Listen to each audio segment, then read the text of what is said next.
Hey, hey. Hey, how's it going? Hey, Kaitlyn. Great. Thanks for How's it joining. going? Sorry for the bumpy start. That's okay, no problem. What are you? I seen that you posted a picture earlier. You're doing a European mount. You doing that today? I just dug it up today, but I haven't decided like the rest of the process that I'm gonna do yet. So I'm just kind of thinking Yeah. about that for now. But You're yeah, I gonna have just to wanted to boil check it it out. or pressure wash it or Yeah, yeah. Gotta be that. careful if you pressure wash it because that back pressure will spray out on you and it's pretty nasty if you Right. don't like brains and stuff. But we wanted to. I don't know if you was watching earlier from where we was coming at on. I hmm really like this. I pulled off your Instagram. Let me see if I can get it back in here. You had posted. Oh, sorry about that. It says, real talk. These days I see so many women who will do anything involving hunting for 20 minutes of Insta fame, but are not out here hunting for real reasons behind it. When I think of a real woman hunter, is that S. Brahman? Am I pronouncing Yes, that right? yes. Is the first one who comes to mind. I aspire to be as driven, knowledgeable, hardworking, and obsessed with the outdoors as she is, and for the love of it, not to try to get the false fame or attention through likes. There's nothing wrong with getting your name out there, but at the end of the day, do you really enjoy it? And I think that speaks volumes about you and who you are and your intentions as a hunter. But on the other hand, these girls are getting a lot of attention, and although for the wrong reasons, do you feel they are representing outdoorsmen or women in a bad fashion potentially? And what kind of impact do you think they're having on the outdoors, if any at all? Um, I mean, I wouldn't necessarily say. I think it just depends on the post. I mean, a lot of girls like the ones that are posting like half naked, like I think that's a bad representation and that's obviously a cry for attention. But I mean, there are some girls out there who are kind of deceiving. Like you really can't tell by their posting um like how they actually are in real life and if they actually know their stuff. Like you have to actually talk to them to kind of figure that out. So Right. I wouldn't necessarily say that they're all like a bad representative, but um I don't know. I honestly just I haven't met any that really can have a conversation about it and like talk to me and like not, I don't know, just like get into detailed stuff instead of just like, oh yeah, I shot this 8 point kind of thing. Yeah, yeah, yeah. I don't know. The legitimacy is just really rare, I guess. I agree. I agree. So I think a lot of them, like you said, they just want attention. You can tell when they're out there in bikinis. At the same time, we can't knock them for their doing their hustle, so to speak. But yeah, people like you is rare right now, and we really appreciate what you're trying to do. Now, thank you. Kaitlyn, I have a question for you. You are a great advocate for the sport, definitely, and really impressive that you self-film all your stuff and everything. But as far as social media goes, do you think that that is a good format to get people back out into the outdoors as far as the younger generations go, or do you think there's some other ways that would be more pertinent to doing that and getting because recently statistics have shown like there's been a decline in the younger generation getting out there and doing it, and of course that's I know that has to do a lot with technology, but do you think social media is the way to further get people out there, or do you think it's more something else, or is there any advice you have for that? I mean, honestly, I would say that it's definitely a way to go because of all of the, kids that are on social media nowadays. I guess this kind of goes hand in hand with, like, kind of with the fake people or whatnot. They're kind of putting like a false image of what hunting's really about. And that's kind of why I try to keep it like real. I show the good, the bad, the ugly, and everything in between. Um, and I'd really try to be like an advocate, especially for women and like young hunters who might be like, oh, I don't really know how to do this, or I'm afraid to, or I don't know the steps to take. So I really try to like be responsive and engaging with everybody to try to like show, okay, like you can do this. And, I don't have the biggest, baddest equipment. I don't have, I literally hunt out of my car. Like you don't have to be like a TV show host to go out and shoot a deer.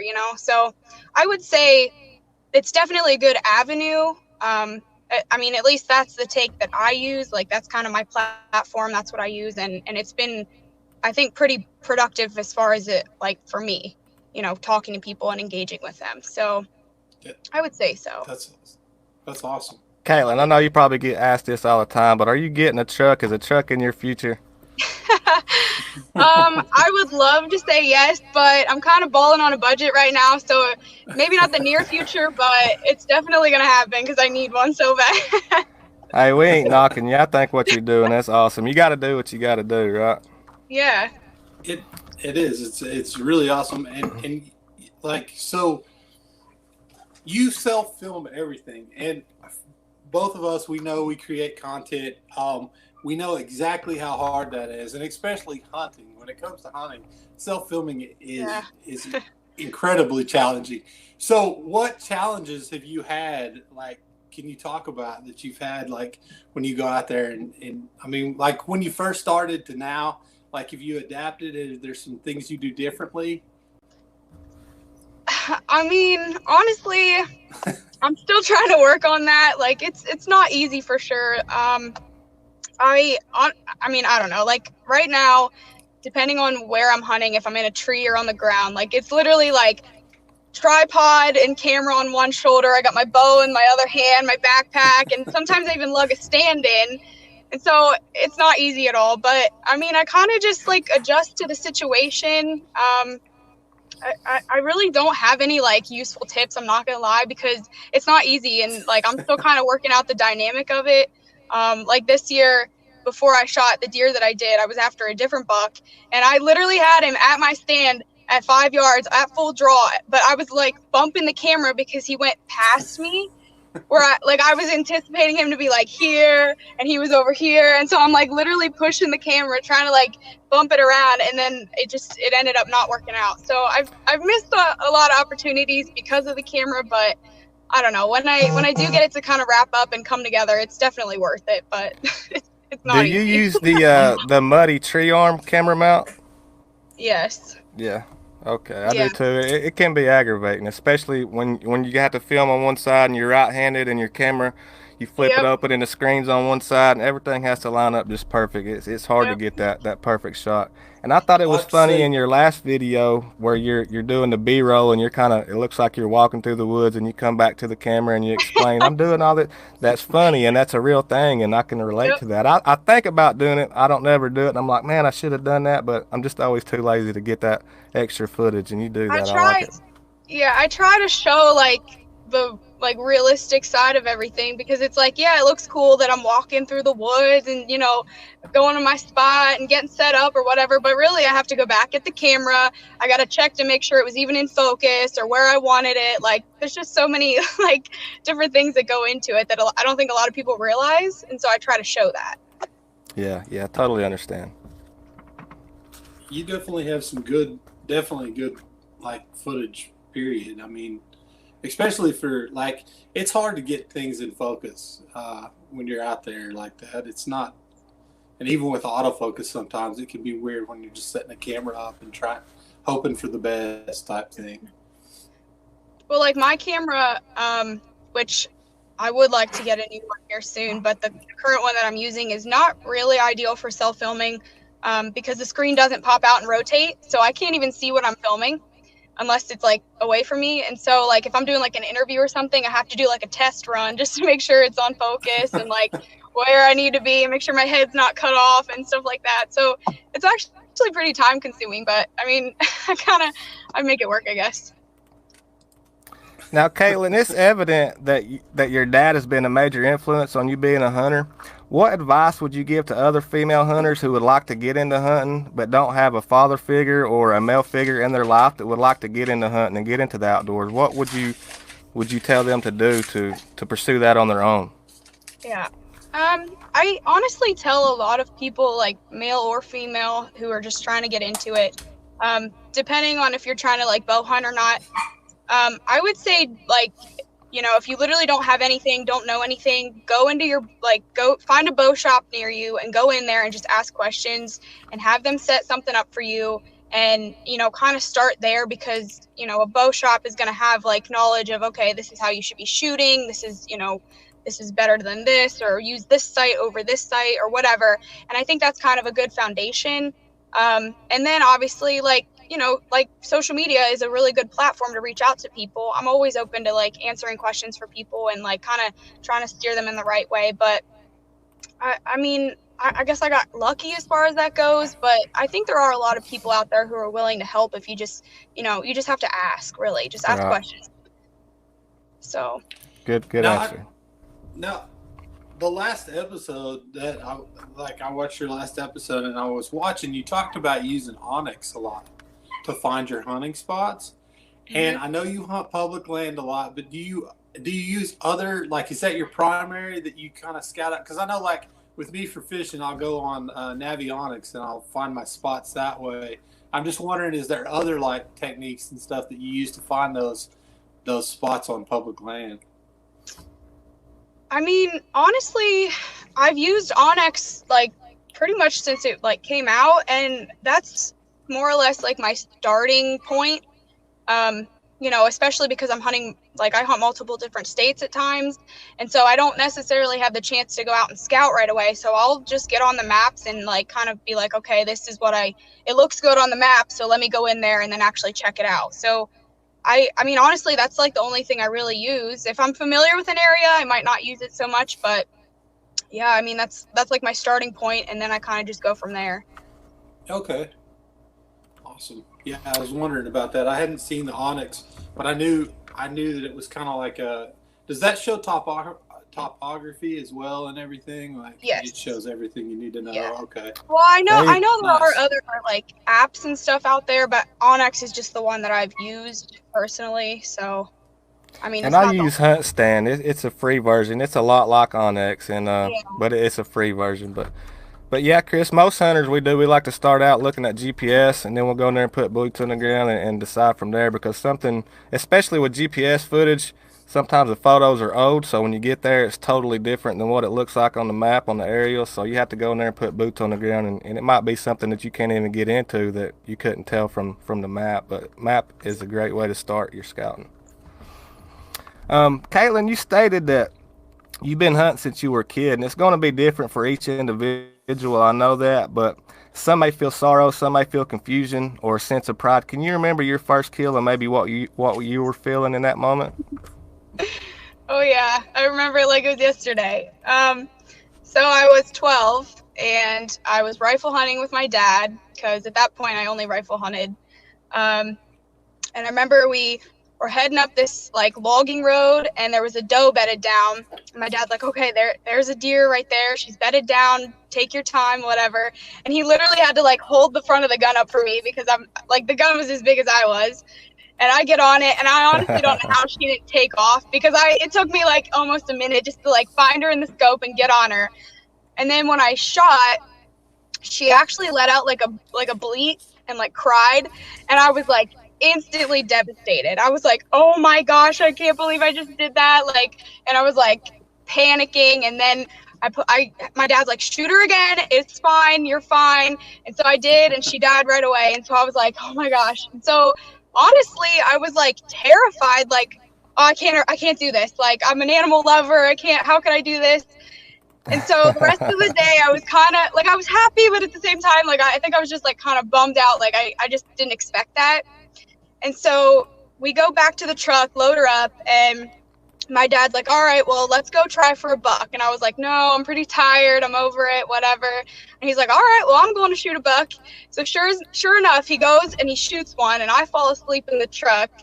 And he comes back, and he comes tapping on the window, and he goes, hey, get out. I shot one. And he's like a jokester. So I was kind of like, no, you didn't. Like, don't lie to me. And he's like, no, seriously, get out. I got one. And I was like, stop lying. Like, you know, and he's like, no, come on, get out. And so I was like, all right. So I get out, and sure enough, there's a buck right next to my doe. And then I kind of like snapped out of it, like, okay, I want a buck now. So I got right back into it, and I was totally fine at that point. But yeah, I don't know. It was like a weird day, but I definitely remember it, and it was awesome. There's a different rush in shooting a buck than there is a doe, ain't there? It's something totally different. Yeah, I guess I think it was just like, oh, I guess that buck could have been mine if I would have went with him kind of thing. So Yeah, I was like, yeah. well, I'm not going, you know? So. Now, I have a question for you. Like when I used to go on public land and go hunting, I have had some of the craziest experiences. Just running into other people, crazy people. What is your craziest experience out on public land? All right, so this would be Pennsylvania late season. And it's like a late archery flintlock season. My dad and I go to this place we call the Island, and it's loaded with guys. Like, we pick our same spot every year, but it's like pretty much every 50 yards there's a hunter. But because it's an island, the deer are kind of like trapped unless they decide to jump and swim off. So we're sitting there, whatever, and typically everybody kind of like lines the outside of the island and then you shoot inward. Well, there's one guy one year that sat on the inside where everybody typically shoots to, and we're like, what the heck? Like, you just screwed it up for everybody because now neither of us can shoot at each other. Well, anyway, he sat there. It was kind of a slow morning, and one guy who like was like getting antsy or whatever, he comes walking over to us, just like small talk, whatever. Well, like right around that time, there was a deer that came running by, and the guy that was out in the middle starts shooting, and he shoots like directly towards us. And I mean, you can like hear it whizzing by your head. It's like zoom. And we're like, oh my gosh. And this guy drops to the ground and starts rolling around, like freaking out. And my dad's like, oh, buddy, are you okay? Like, did you get hit? And this guy, he jumps up, he goes, you guys are effing crazy. I'm getting out of here. And he just like storms off. And it was like funniest thing ever, because like I don't know if he just didn't expect there to be that many guys or what, but like he acted like he got shot at, and we were like, what the heck? But yeah, it was That's intense. That's He must have awesome. thought he was hit. I don't know, but I was like, I mean, like, yeah, the guy was kind of shooting at us, but like we knew it wasn't like gonna hit us or anything, but he just like dropped to the ground. That's crazy. I've had some encounters. I've had some encounters where bark flew from trees, and it's definitely intense when it happens. You're like, what in the world? Yeah. That's awesome.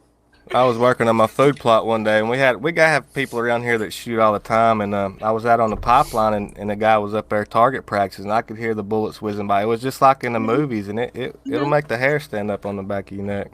Yeah. It's crazy. Chris, you got another question you want to ask? Yeah. So, give me a second here. I'm trying to read over and see what all. Okay. So I have a question for you. Why? All right. So this is going to be kind of another silly question. It's not going to be like that intense, but so my wife, she was curious, and I'm curious as well. So when going into the woods, every hunter has their own like scent detection, right? That they, that they get the ritual, whether it's scent, the little honeycombs, whatever it is. Everybody has their own like scent detection. When putting on makeup to go in the woods, do you find is there makeup made for like scent-free makeup, or do you find that even makes a difference? I know this is a silly question, right? But typical male question. Okay, I can't.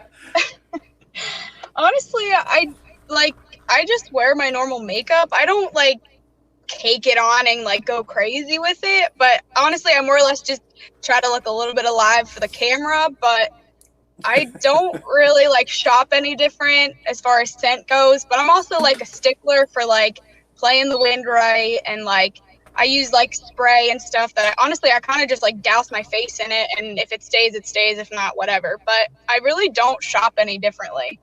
So there you I go. never, at least I never had a deer like pick me out because of my makeup. That you know. Well, I was just curious. I was curious just because, I know that like certain things have certain smells, and people have faux pas about going out in the woods with certain things, and and I was kind of curious. I used to have a buddy of mine. He wouldn't chew bubble gum or anything like that when he went in the woods because he was scared to death that the deer were going to smell him and different stuff like that. And I was just like, that's never going to happen. They're not going to smell that bubble gum. I'm out there eating Doritos and still seeing deer. So. Yeah. I kind of look at it like if they're going to win me, they're going to win me no matter what. So it's like, I don't wear stuff that's like crazy, that has like crazy smells or anything, but like I don't shop any different. Yeah, I think people just want the extra. Go ahead. Oh, I was just gonna say, I noticed in your videos that you do play a lot in the wind, and that's a big factor. I know, like out there, and you play into that wind like a whole lot, so that definitely Yeah. helps out because I know. I mean, yeah, I'm a big stickler for that, and like, I mean, I don't know if you've seen all my videos or whatnot, but I mean, I've got footage of deer literally 5 yards from me, and I'm on the ground, and they have no idea I'm there, and Yep. like that to me is cool, and that like it's kind of like a reassuring thing, like okay, I'm doing something right, you know, so Right. Yeah. cool. That's awesome. Yeah, that's really awesome. I know you hunt a lot of public land. Now, a question I do have about that. So when you hunt these public lands, like I'm in Oklahoma, so the public lands close to me are usually saturated, and I mean like truly saturated, especially if you've got like big buck country out in western Oklahoma, or like close to the city or anything like that. How do you get away from the crowds, or do you find that to be a difficult task to get away from the crowds to find locations, or not really? It kind of depends on the state. Like Pennsylvania, I'm pretty sure is like the #1 hunter per capita, whatever the ratio is. And so like typically I'll go to a parking lot and there could be easily 20 cars plus like just chilling there. And so sometimes it can be difficult. But like for Missouri, I honestly like haven't had too much of an issue. The place that I hunt currently, I've really only ever seen like maybe a total of 5 guys like the whole season. So I really don't have that issue here. I mean, there are states that I've had the issue, and you kind of just have to move on and hope that you're in a decent spot, like if somebody's where you want to be. But I don't really have that issue, I guess. Man, I wish I could go on public land and only see 5 people. That's here in Georgia. They're pretty. It's pretty Yeah, bad. I mean, I know it's stacked a lot of times, but you just kind of have to know where you want to go, and then maybe have like a backup spot and kind of just like work your way and just figure out where like just go back in as far as you possibly can, because a lot of guys don't want to. A lot of the older guys, especially, they don't want to walk in that far. So Yeah. if you're away from the parking lot and stuff, you should be able to kind of get your own little spot. So. And I try to avoid what the majority of people, they're going to look for food sources, and they're going to hit them really hard most of the time. So Yeah. I try to avoid that and get in between it instead of sitting right up on it like a lot of people will do, and clear cuts and stuff like that. So that's the way it is here anyway. I know we've had. Go ahead. Oh, go ahead. Sorry. Oh, I was just gonna say. I mean, yeah, a lot of people they wanna sit on a field edge or like somewhere near that food source. But like for me, especially this year, I tried getting a little more aggressive, and it worked out. You want to get in closer to the bedding, and I think a lot of people are afraid that if they get to the bedding, they're gonna like ruin it, scare the deer. Yeah. But like, you don't have to be right on top of them. But if you can be like where you can cut them off, then you're at least probably going to see something, whether or not you'll get a shot. That's, situational. Yeah. But if you can kind of cut between where most of the people are and where these deer are coming from, then you got a better chance anyway. So in between food and bed, and hunting's starting to change people's tactics. Everybody used to be scared to bump them, talking about sanctuaries, don't go near the beds, but now you got people that's getting really aggressive and getting right up in there. So everything's changing now. Yeah, that's something that we were. Oh, go ahead. You got something else? I was just gonna say. That's something that we had talked about. Was like it used to be a thing to not hunt bedding areas at all. Back when I first started hunting, it was the thing that you just didn't do, and now you're seeing it. It's like a prevalent thing now, and it's pretty neat to see that people are capitalizing on doing so, and that those stigmas, I guess, are gone now. Right. Yeah. If you watch people like the hunting beast and the hunting public, they're really big on that, and they're changing a lot of people's outlook on that. So it's really interesting. yeah, they got good stuff. Yeah. Kaitlyn, with over 20,000 followers on Instagram, I'm willing to bet you get a lot of crushing going on with the guys. But do you recall anything in particular, weird, funny, or creepy messages that you get that you'd like to share with us, maybe? Not putting anybody out by name, but just anything that stands out that just creeps you out or was weird or funny. Oh yeah. I really wish I could show you the video. So there was like this like Indian dude, like I don't know if he's from like Saudi Arabia or something, but he literally sent me like about once a month he would send me a video of himself, and it's like a selfie, and he'd he was like drenched in sweat, like almost like he was so nervous to like send this to me. And he was just like staring into the camera and he's like, hello.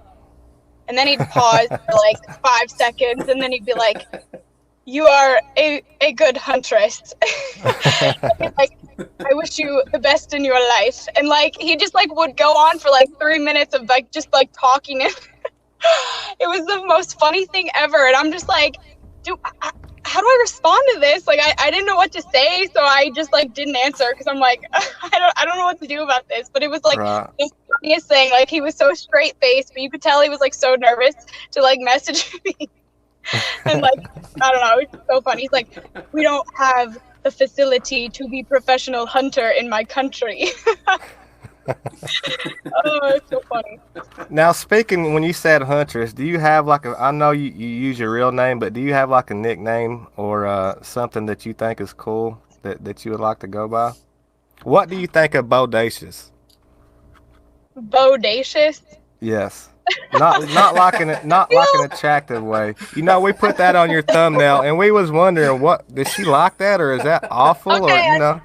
When I saw that, I was like, that's interesting. I don't know if people are gonna think that, but I don't know. I don't really have a nickname. That's kind of why I just like stuck with Kaitlyn Maus Outdoors, just because like I don't know, it's me and like don't need to flash, right? I want to say I'm creative, but like when it comes to coming up with a name, I just have no idea what I would like use. So right. I want it to be like tacky, you know. So yeah.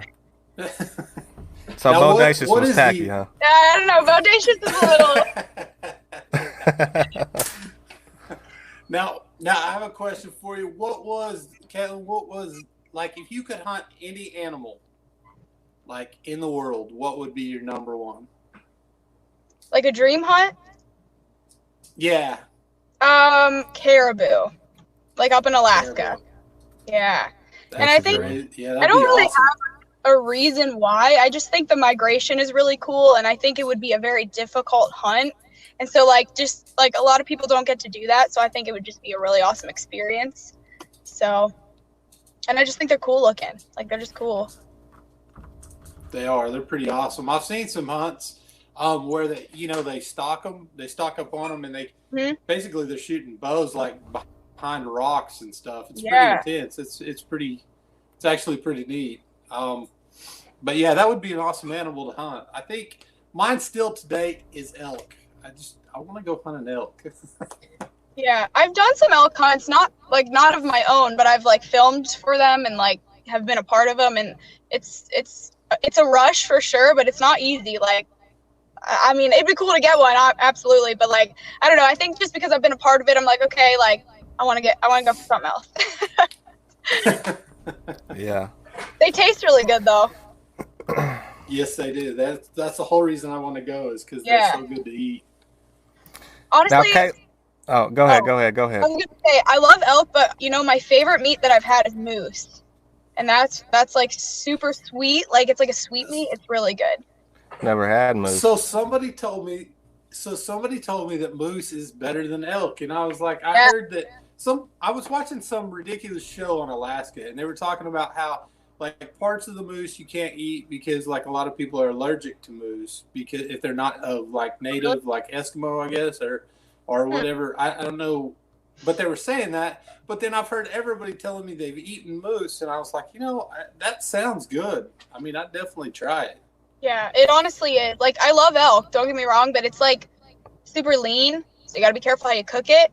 But moose is just like kind of like beef in a way, but it's like different. I don't know how to explain it, but it really is. It's really good, and like you can make it multiple different ways, and it's good every way. So, yeah. Now, Kaitlyn, I was going back and watching some of your videos, trying to get some footage of you and stuff. I didn't want to take too much from you, but I thought this in particular, let me get this right here.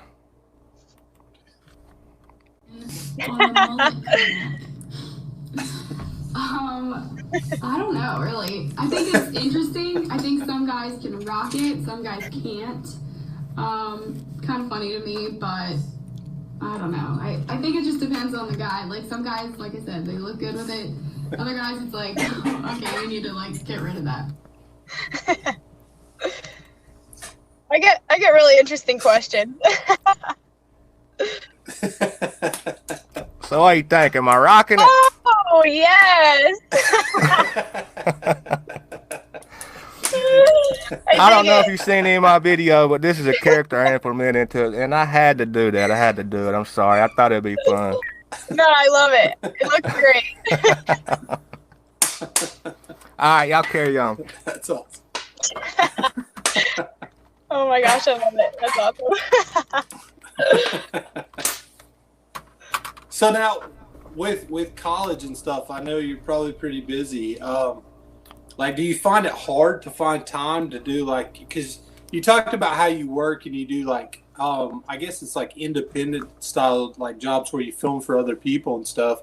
But do you find it hard to fit it all in at times?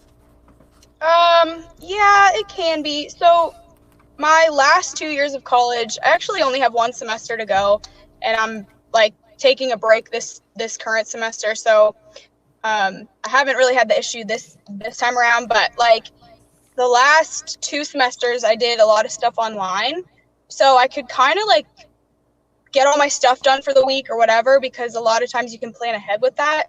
And then like I could hunt for a week or whatever before I had to do more homework. So it really isn't that bad. And I only hunt like an hour from my school. So I kind of am able to just like get stuff done and then go do it. Or like when I did have class, I would like schedule my classes like around like, okay, I want to be able to hunt in the morning. So I'd have my class from like noon to like 2. So I'd go out, hunt, come back, have class, and then I'd go back out for an evening. So you kind of have to like strategize, but it's really not too bad. Like some weeks are crazy and I can't get out, but you know, other times I can get out pretty often. So Dedicated, ain't you? yeah. Now, I've always been curious with female hunters. I don't know if you have a boyfriend or not, and I'm not trying to get too personal, but do you date guys who specifically hunt, or or have you ever dated somebody who complained about you hunting, maybe? Says you hunt too much, you need to spend more time at home. Okay, so I've only really dated one guy that actually hunted. And all the guys before that, like, I don't know, weren't super outdoorsy. I don't really know if I have a type, and I think that's kind of why. But yeah, I kind of have that issue, and it's more or less not because I hunt, but because I'm traveling a lot and like I go to trade shows, and so I find like jealousy is like a big thing. Even though I'm not trying to like cheat or like talk to other dudes, like I'm more or less trying to be professional and make, you know, networking and connections and stuff. Like Right. Jealousy's been a thing, but as far as like going hunting, sometimes I have that issue. It's not too bad though. I'm single at the moment, so I don't gotta worry about it. But Your Instagram's about to blow up even more. So, So, yeah. so now with your Instagram, I've noticed some of your pictures are really sick. I mean, they're absolutely on point. very They're talented. amazing photography. Thank you. Now, very talented. Now, are you self-taught in all that, or did you take classes, or did you learn off the internet, or how did you go about that? Well, honestly, like 99% of the stuff I do, I'm like self-taught. I mean, don't get me wrong, I've had help in certain things. Like my dad took me hunting for the first time. That's what kind of got me into it. But as far as like filming and like photography, I've always just had a passion for it. Like even before social media was ever like a thing. Like I just always had a camera with me, and when I first started filming, I had like this little, it looked like a cell phone, but it wasn't. It was just like a little camera, had like 3 buttons on it that I could record. And so that's what I would take with me, and that kind of is like what taught me the dynamic of self-filming, and then obviously I got better at it. But I've done some freelancing, and I always have friends that, they're like, okay, can you come film me? And I think it was just a lot of practicing, really, and just kind of figuring out my own style and what I like and what I don't like, and kind of just tweaking it from there. So it's mostly really like cool. kind of going out and just practicing, really. So yeah. Now, I found You some definitely- old footage of you. I'm not going to show no footage of it, but after I started watching your videos, I had some other stuff that came up, probably from about 6 or 7 years ago. And It's pretty cute. I'm not gonna put you out there like that. No, Are that's you aware okay. of that still being there? Oh yeah. I Well, honestly, yeah. So I made an old channel, whatever, and I was in 7th grade, I think. And so I kind of just did it because I was like, why not? Like I'm filming stuff, so whatever. Made this hunting channel, and I met a lot of people that way, and it was just like cool to me, like to talk to people from like Iowa or yeah. Nebraska or something. So like I said, that was before like Instagram wasn't even invented at that point. So I don't know, it was just like cool, and I did all these videos, and they were super embarrassing, and I'm like, looking at oh, I don't know what I was talking about, but We I all don't know. got to start somewhere, right? Yeah. I like that they're there. I won't ever delete them because then I can be like, yeah, I really have been doing this like a long time, Yeah. Even if I wasn't good at it, Yeah. I have been doing it. So it's cool. Now you're really active over Now, on what Instagram. Are you going to start being more active on YouTube? Or are you going to do more than hunting? Do you fish? I mean, what's your plans for your YouTube side? Good question. Honestly, I haven't really like figured out what I want to do because like I'm doing this like as a hobby. Like I'm not being paid. I'm not like, I don't have sponsors. Like I'm not obligated to do any of it. So I kind of just film and whatever I get, whenever I, put something together, I put it out there. So I don't necessarily have like a plan for it, and it kind of honestly blew up overnight just from my buck video, and I was not expecting that like at all. Like I was just posting, and that just I don't know if it's the algorithm right or what, but it exploded. And so now I'm like stressed out because I'm like, oh my god, I gotta get more content, and people are like waiting on me and stuff like that. But I don't know. I'm kind of just taking it day by day, whatever I get. I'm trying to produce more, but I'm not gonna like force it, I guess. And yeah, I do like I fish and stuff, but hunting is just like my little niche, I guess. Hunting trumps everything. That's what I tell this dude all the time. I'm trying to get him outdoors more than fishing. Yeah, I He's trying- do like to fish, he's trying- but I don't know like as much about it. So he's trying to convince me to go hunting more. I used to hunt, okay, so it's been a while since I hunted. I'll admit that. It's been a while. Like back when I hunted, it was a little different. But I quit hunting because I got way too, I think, involved in it. And I say I quit it because I got way too involved. It ate up so much of my time. I was in the woods like 24/7. I was out there every day. And it was kind of crazy, and I loved it, and I still love it, but I got into fishing, and so every winter I go out and try and chase after like a double sorry guys. Quit talking with your hands, man. I know. Basically, every winter I go out trying to catch a double-digit bass. That's my goal every year. Yeah. And so you basically fall, that's what I'm doing. You basically got rid of one habit for another because you're just as ate up about fishing. It's like me quitting smoking and dipping. And I know. Well, hold on just a second. I'm going to show you something. This is how old school. Like, hold on. He's gonna pull his old bow down.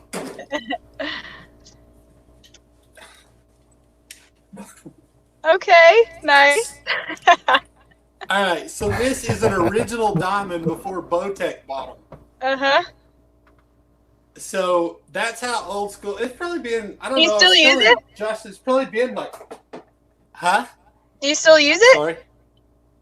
Yeah, absolutely. Yeah, it's still good. See, it's awesome. set up and everything. I mean, it's good to go.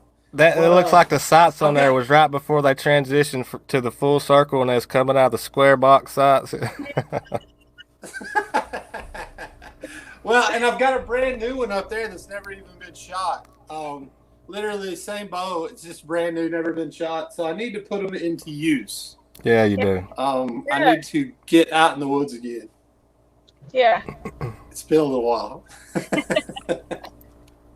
I don't know if I could ever really give it up like that anyway. There's no way. Yeah, I can't imagine my life without hunting now. And I just got really serious into it less than 10 years ago, and it's 24/7, 7 days a week. I know, literally, it's like all I think about, and like it's funny because like I got a lot of friends like at college and stuff, and they're like I'll have people that apparently follow me or whatever, and they'll come up to me like at the bar or something. They're like, "Hey, I follow you," and then we'll get into like this hour-long conversation about hunting, and my friends are like, "Really again? Like, come on." I'm like, I'm sorry. So it's funny. Yeah. Do you run into people like that in the woods? Like that like want to carry on conversations about your YouTube channel or no?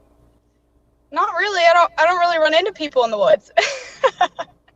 After she's getting these hundreds and thousands of views, she's gonna start seeing more people now recognize her more now. I mean, yeah, not really in the woods, but I have run into people like in town or whatever, and that'll be like, "Oh, I follow you. Like, it's cool that you do this or whatever," and then we'll just get talking, and I think that's kind of cool. But yeah, I wanted to ask you about that tracking dog you used on that last hunt video. Was that an actual real tracking dog, or was that? I mean, how did you come into that? yeah, it was.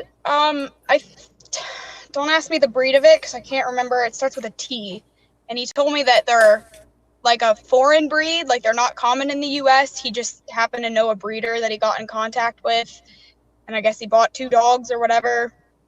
But they're like little, I don't know, like little bloodhounds, really.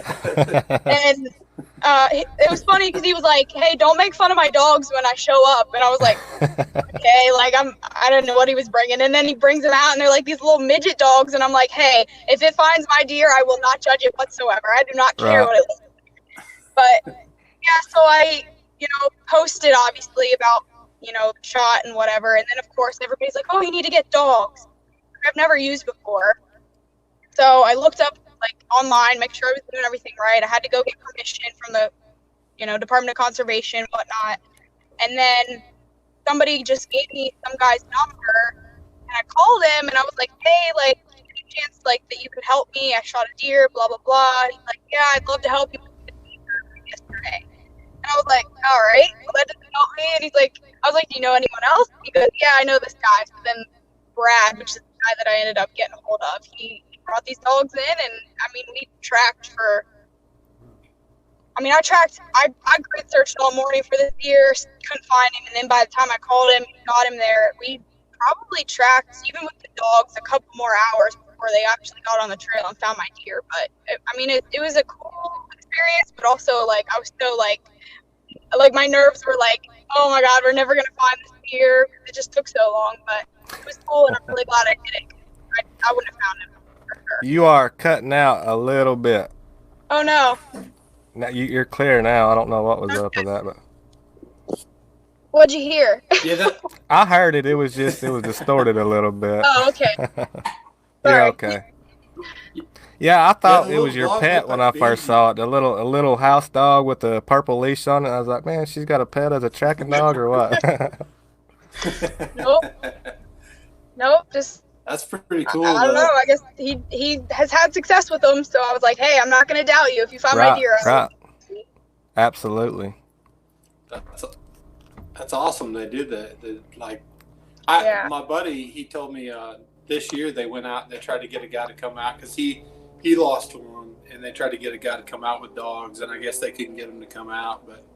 But yeah, it's never a good thing when you lose one, but it happens. It's just part of it.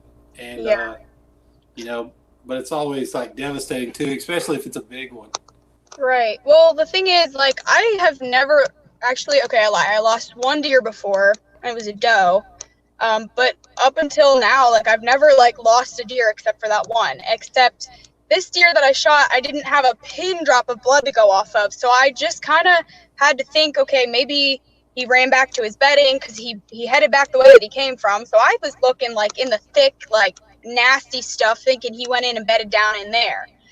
And so I'm, crawling through as much of it as I can. And I literally couldn't get through it. I don't know how they do it. But when I called the guy, whatever, he's like, "Okay, well, I guess we're just going to have to go off of the tracks and hope that she can pick up the scent from the hoof or whatever." So that's what we did, and eventually we got on it, and here he ended up cutting out into the open, like, briar patch, basically, which to me, I would not have expected him to run into an open field, but that's what he did. And so it was kind of a weird thing, but I'm glad I did it because I wouldn't have found him for sure. So how far out actually did he get from where you shot him at? Only like 200 yards. Wow. And I tracked myself on Onyx. I walked almost 10 miles that day, just back and forth, grid searching. I was like, really? 200 yards? but like I said, he went into this open field, and like, to me, a wounded deer wouldn't do that. They'd either run to water or go back to bedding or something thick, but he did. Threw me for a loop for sure. Yeah. Well, that was a heck of a buck for sure. I mean, that's a fantastic buck for sure. He was. Have you put a tape on him? I don't know how small you are. I'm assuming you're pretty small and you make him look bigger, but regardless, he is a very nice deer. Yeah, I didn't tape him yet just because I had his skull buried, but I will be doing that here once I clean it off. I'll probably do a video of it, honestly, and put it on YouTube of me taping him out. Sweet. Yeah. I'm more than happy with him for sure. It's the biggest deer. I've been hunting that public for 3 years now, and I've had multiple opportunities at bucks, but I can't get myself to pull the trigger on the first 2-year-old that walks out. So I was waiting, being patient, and then when he stepped out, I was like, all right, it's time. So Yeah. I don't blame you. I would have stuck him too. yeah. Do you use any products? Like, I noticed that he was down there mulling around a little bit. I've noticed you use some kind of sweet corn. Was you using that day? So where I was sitting, I was in an oak tree. The acorns were dropping. So I knew, well, actually, let me back up. The day before or 2 days before, I sat on the other side of the creek bed, and I was just kind of watching more or less, and all the deer were on that side. And I could tell they were like milling around.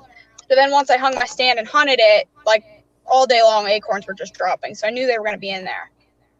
Well, what I did is I work with this company, Racketer, and he's got like these like scented, they're called polymers, and it's like literally any scent you can get, like sweet corn, apple, persimmon, whatever. Right, yeah. They're just like scented. They're not even like, it's like gel almost. And I just kind of sprinkled them around.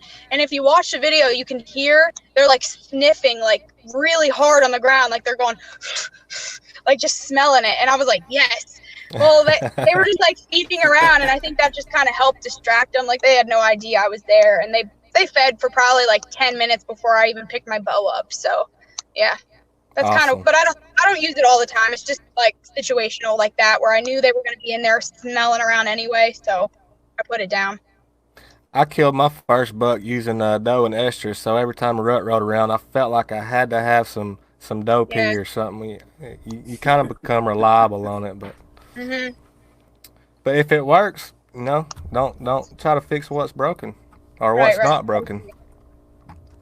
Now, what's the strangest thing you've done to attract deer? Because there are people out there that, like, I know, like, for instance, sorry, I keep doing that. I apologize. But, sorry, guys, I'm really not, I don't mean to do that. But anyhow, so. I'm nervous. Like, like, people use radios like white noise. There's all sorts of wacky stuff I've heard of people doing, like, putting like sending newspaper, like different things like that. Have you ever done anything like that to attract deer in? No. Now I'm gonna go out on a limb here, but you being a female, I'm curious if you have heard this or not, but this also plays into the rut. Have you ever heard of using a used female tampon? I have heard of it. I have not ever tried it. Okay, I wouldn't tell nobody if I did either. So. No, I really haven't. Honestly, I'm not like a big scent person. Like I'm more of the like scout, figure out where they're gonna be and be undetected rather than where the sign is, pull them rather than pulling them to me, because I've tried it. I've tried mock scrapes and I think there is a little method to it. Like, they definitely work at the right times, but you also kind of got to put your work into it. I think you can't just walk out and be like, oh, this looks like a good spot, Right. So right. I use scents, but like I said with my deer, it's very situational. Like I knew they were already going to be there sniffing around, and I didn't want them to get my scent. So I was like, all right, this will kind of distract them, and it did. It worked, but I don't really do anything wacky like that. Yeah. So. Some people do some weird stuff when it comes to hunting. Yeah. We tried the white noise thing one time because I didn't believe it. We tried the white noise, and we hung this like little radio on a tree branch and just turned it down real low, the volume down to white noise. And pretty soon, which here's the thing: there's no guarantee that it was that brought them in, but there were like some does that came out this trail that they always came out the same trail, and they did go over and look at the radio and kind of curious, but it just could have been that they were coming out that trail anyway. So I don't know. Yeah, I I don't mean, know if that's really a thing or not. I think deer are just like super curious by nature. Yeah. So, maybe stuff like that, people are like, oh, it works, but really they're just they just happen to be in the right spot where the deer are anyway. Yeah. It just works. I don't know for sure. I mean, maybe it does, but I've never like experimented with anything like that. But I think it's just like a curiosity thing that they're going to check it out, I myself would be scared to try it, but during the off season, I would like to hang up a trail camera and put out different things and see how deer react to different situations or different objects in different scents, just to see. Yeah. Yank, anything else? Now, I was just gonna ask, do you you said that you've hunted a bunch of different places. Where all have you actually hunted, like state-wise? You're gonna make me go through the list. Where? Okay. No. Where's your favorite place? Kansas. However, I have not hunted Kansas public, so I don't know how public is there. I hear mixed things about it, but I would like to hunt it. I just haven't gotten the tag recently, but I do love Kansas for sure. Have you ever hunted Iowa? Kansas. No, I would like to. I haven't put any points in yet. I'm kind of dragging my feet. I don't know why, but Iowa's definitely on the list. But I've hunted like Pennsylvania, Missouri, Kansas, Oklahoma, Texas, Nebraska.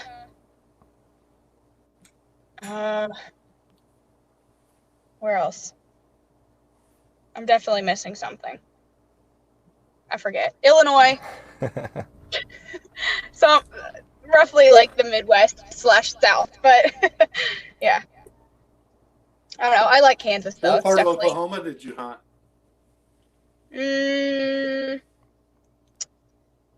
Like southwest, like literally right above Texas, but I cannot remember the name of the town that was like nearby. It's pretty far. Okay. He lives in Oklahoma. What part? Yeah, I live in right now. I currently live in Oklahoma City, but I've lived in different parts of the state. And, I primarily when we would hunt western to northwestern Oklahoma, or we would hunt far southeastern or northeastern Oklahoma. Okay. Western and northwestern, or far northern, which is like by the Salt Fork River up by Kansas, Blackwell, places like that. And then there's like Black Kettle, which is out west, far west, and places like that are really good. Like it's nothing to see like 170, 180 class or bigger come out of those areas. Yeah. Yeah, I've hunted, like I said, I cannot remember the name, but it's like really far southwest, like right above Texas. So. Okay. Yeah. I liked it. It was a good area. I do a lot of turkey hunting out there too, so. Can you do any turkey sounds without a turkey call? Kinda. My voice isn't warmed up though. You gotta demonstrate for us. You don't have to. You don't have to. Put me on the spot.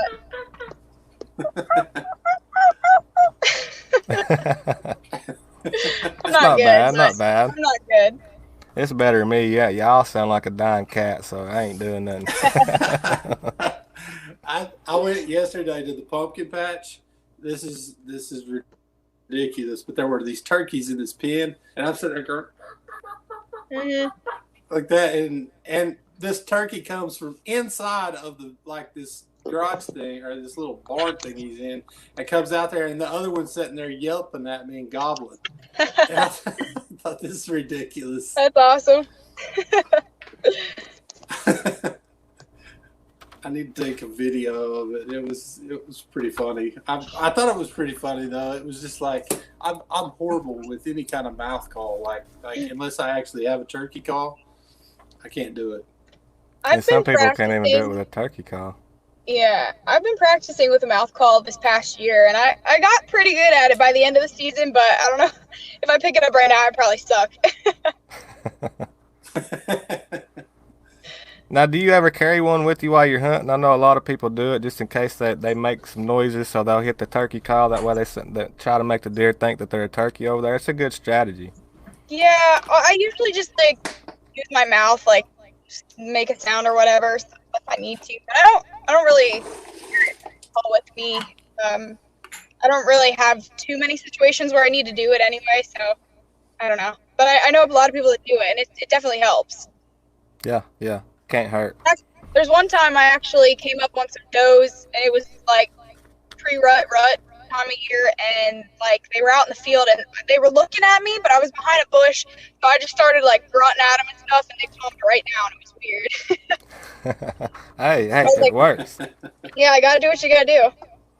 Do you have any plans coming up? When is the rut up there? I know down here, late October, last week of October, early November, we start seeing some good action. I know you are. It's a stupid question to even ask you that, but kind of what's your plans and maybe where are you hunting at for the rut coming up? Well, so because I shot a buck already, honestly, everybody's like, oh, where's your next hunt? But I don't really have anything planned except for Missouri. So I'm kind of trying to figure out what I want to do. I want to shoot a doe before they start getting bred. So that'll probably be my game plan here soon, because I think typically the rut kicks off the second week of November-ish around here. And this year, typically rifle season's right on prime rut week, but it's bumped back another year, which I'm kind of bummed because I was looking forward to hunting it, but now I shot my buck, so I'm I don't know what to do now. So I might either go out of state or film somebody else or whatever, because I do have a second buck tag, but I can't use it until after rifle season. So I'm kind of I don't know. Oh, so that's how y'all's tag works out. Yeah, we get 2 buck tags and 10 doe tags, so we get plenty to shoot at, but we don't have one for bow and one for rifle only. We can use them either or. Well, you can shoot 2 bucks. It just depends what you do. So I shot one with a bow, and now if I want to shoot another one with a bow, I gotta wait till after the rifle season. But I could get a rifle tag and shoot a buck with a rifle, but okay, I got you. I don't know if I'll do that. I'd rather use my bow, but then I'm also well, late season is kind of rough, so I don't know. I haven't decided. Definitely going for some does next. You favor the bow over the rifle, don't you? Oh yeah. What caliber rifle do you shoot? Well, so all my rifles are in Pennsylvania, so I haven't really rifle hunted in a couple years, but I have a 308, a Mossberg 308. I like it. It's a good gun, but like I said, I haven't used it in a couple years because I've just been bow hunting. Right. Ain't nothing wrong with that. Yeah. It's a good gun, though. Yank, you got any other questions? We're going to move on, and I hope you'll play along. It's called Rapid Fire. I think I explained this to you when I initially reached out to you. It's nothing. Yeah. It's not going to be nothing bad, but it's totally random questions that you're not going to be prepped for. It's just silly and just for entertainment purposes. Are you cool with that? Yeah, that's fine. Do you have anything else, Yank, before I move forward? No, I'm good. I'm good, man. It was awesome. Every answer you had was awesome, and thank you for coming on the show and stuff. Yeah, thank you for coming up here. I know that I felt bad reaching out to you, and we didn't have nothing much to offer you as far as gaining viewership or anything like that. But when I talked to you this morning, you kind of laid that to rest, and you was really humble, and I appreciate you being our first guest up here. I'm not kicking you off just yet. Do you have anything that you would like to tell the people watching? Maybe share your information out. Any plans? Anything at all that you'd like to share out? Well, first, I appreciate you guys having me on. Don't worry about the whole viewing thing. Like I said, I am not worried about that whatsoever. If anything, I'm trying to help you guys out. So, appreciate it. Yeah, I mean, honestly, I guess just I want people to know that I legitimately have a passion for this. I'm not on here trying to be famous, and I think a lot of people kind of got the wrong idea.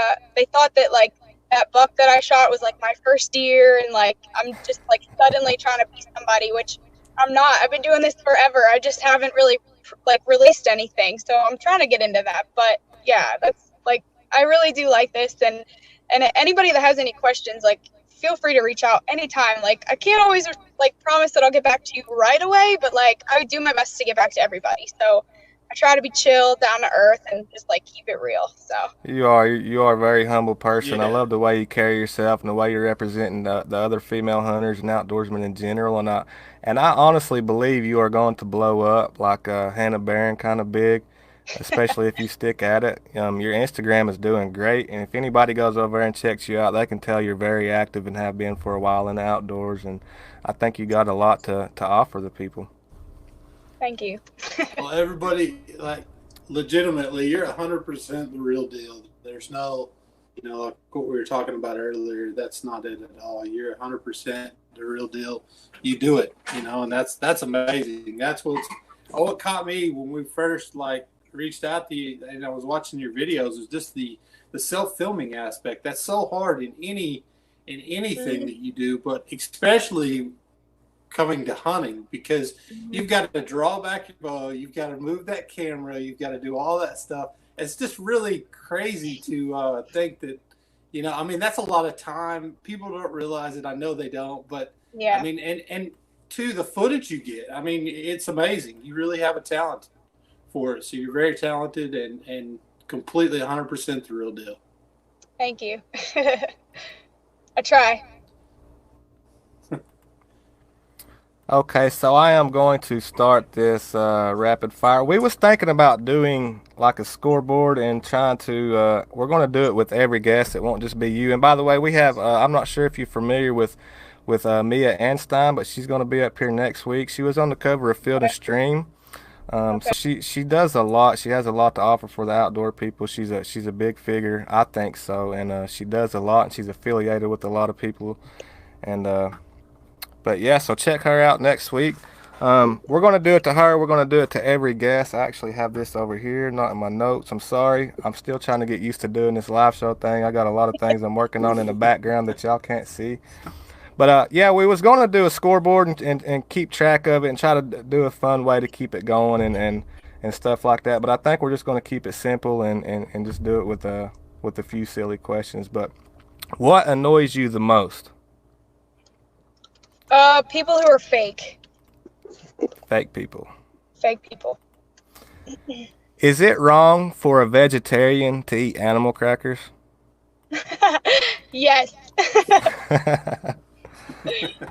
Describe yourself in 3 words. Oh, humble, silly, and genuine. Good answers. Nice. Where would you go if you were invisible? Oh, my gosh, I have no idea.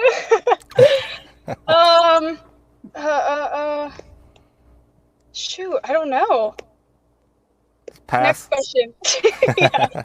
What is one item you could never live without? My bow. Okay.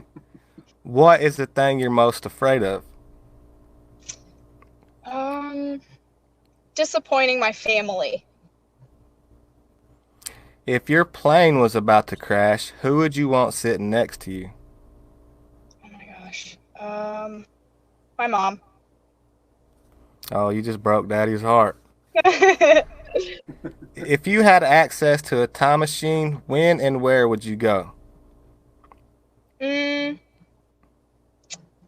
I'd probably go back to like the 80s because I love that music and like I feel like it would be a fun time. I'm an 80s baby, but I love the 90s because that's when I was actually growing up. Yeah, Okay, yeah. that's interesting.